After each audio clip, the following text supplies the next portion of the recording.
રાજકોટ. જ્યાં રાજકોટ શહેર તેના પ્રગતિના પંથે વધી રહ્યું છે, ત્યાં એક બાજુ પ્રગતિ પણ છે તો ક્યાંક પ્રગતિના નામે અકાળ પણ છે.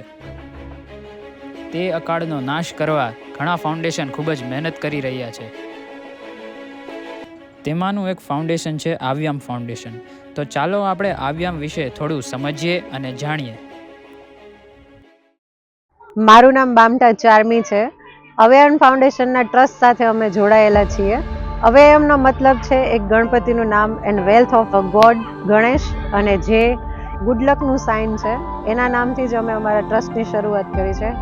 અવ્યામ ફાઉન્ડેશન એક અમારા માટે વિચાર હતો, જેના અમે હકીકતમાં અત્યારે બધાની સમક્ષ લઈને આવ્યા છીએ, કે જે ઝૂંપડપટ્ટીના બાળકોને અમે એજ્યુકેશન પૂરું પાડીએ છીએ, અને એમને જે લોકો સ્કૂલમાં એડમિશન ના મળ્યું હોય એને અમે સ્કૂલમાં એડમિશન અપાવડાવીએ છીએ, અને એ લોકો અમારી સાથે જોડાઈને અત્યારે એનું એજ્યુકેશન મેળવે છે. ઓકે, અમારી સંસ્થાની 2 સાઇટ ચાલુ છે. એક પુનિતનગરનો ટાંકો જે ગોંડલ ચોકડી પાસે આવેલો છે, ત્યાં અમારી સાઇટ ચાલુ છે, અને એક માધાપર ચોકડી પાસે શેઠનગર છે, ત્યાં અમારી સાઇટ ચાલુ છે. ત્યાં 2 જગ્યાએ અમે બાળકોને એજ્યુકેશન પ્રોવાઈડ કરીએ છીએ, પ્લસ એમને કોઈ બી વાર તહેવાર હોય એ બધા અમારી સાથે એ લોકો સેલિબ્રેટ કરે છે. નમસ્તે, મારું નામ મીરા અગ્રાવત છે. હું અવ્યામ ફાઉન્ડેશનમાં સ્લમ એરિયાના બાળકોને ભણાવવાનું કાર્ય કરું છું. એટલે કે આ જે બાળકો છે એ નાના બાળકો છે. પ્રાઇમરી એજ્યુકેશન અમુક બાળકો મેળવે છે, અમુક બાળકો નથી મેળવતા હોતા. એવા બાળકોને અમારું ફાઉન્ડેશન ડેઇલી દરરોજ રોજના 2 કલાક અમે બાળકોને શિક્ષણ આપવાનું કાર્ય કરીએ છીએ. આ બાળકો એવા છે કે જેમની પાસે સર્ટિફિકેટ નથી હોતા, જન્મનો દાખલો નથી હોતો, તો એ લોકો શાળાએ જઈ નથી શકતા હોતા.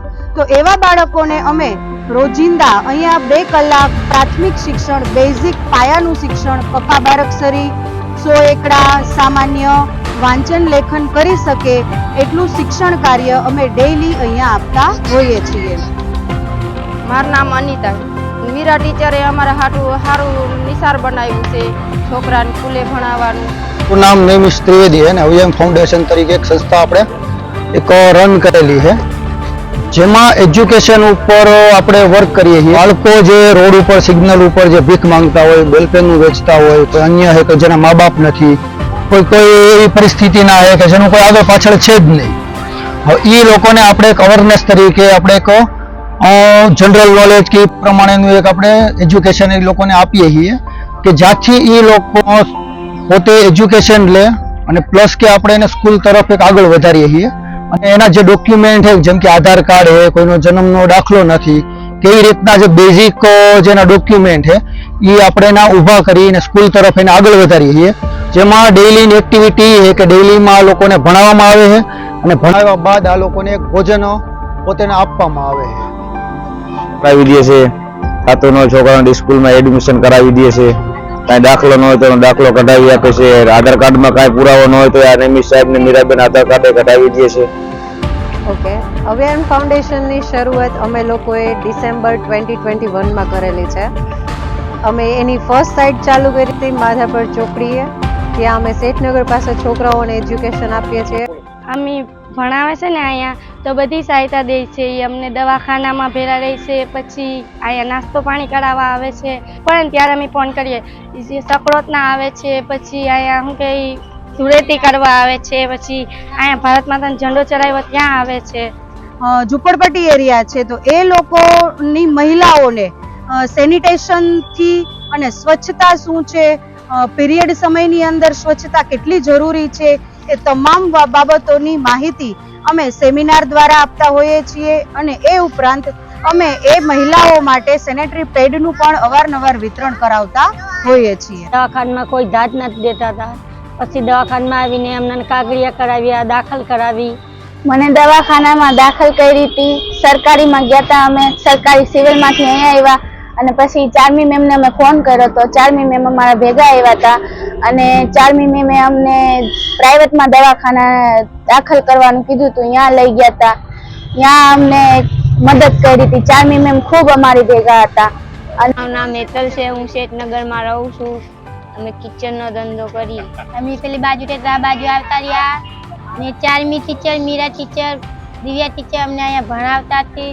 એમ ધંધો કરીએ છે, સોફા સેટ વેચીએ છે.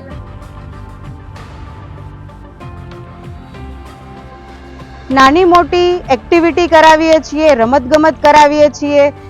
ત્યારબાદ જે રાજકોટની અંદર બાલભવન છે, સ્વામી વિવેકાનંદ આશ્રમ છે, જ્યાં એવા ટેલેન્ટેડ બાળકો છે કે જે લોકોને કંઈક શીખવું છે, એવા બાળકોને અમે એડમિશન કરાવીએ છીએ અને એ બાળકોને વીકલી એક્ટિવિટી કરવા માટે પણ ત્યાં પહોંચાડતા હોઈએ છીએ. અમુક બાળકોને ડાન્સનો શોખ હોય છે, અમુકને રમતગમતનો શોખ હોય છે, સ્કેટિંગનો શોખ હોય છે, તો એવા બાળકો માટે અમે ત્યાં એ લોકોનું એડમિશન કરાવતા હોઈએ છીએ.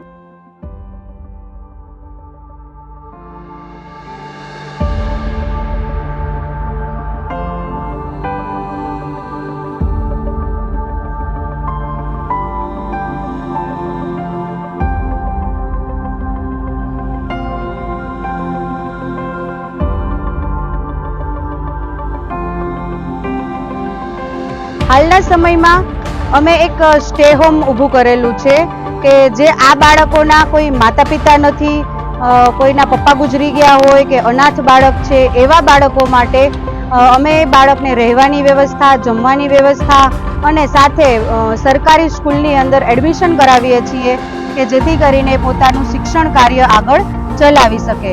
તો આવા જે જરૂરિયાતવાળા બાળકો છે એ બાળકો માટે અમે સ્ટે હોમ ચલાવીએ છીએ.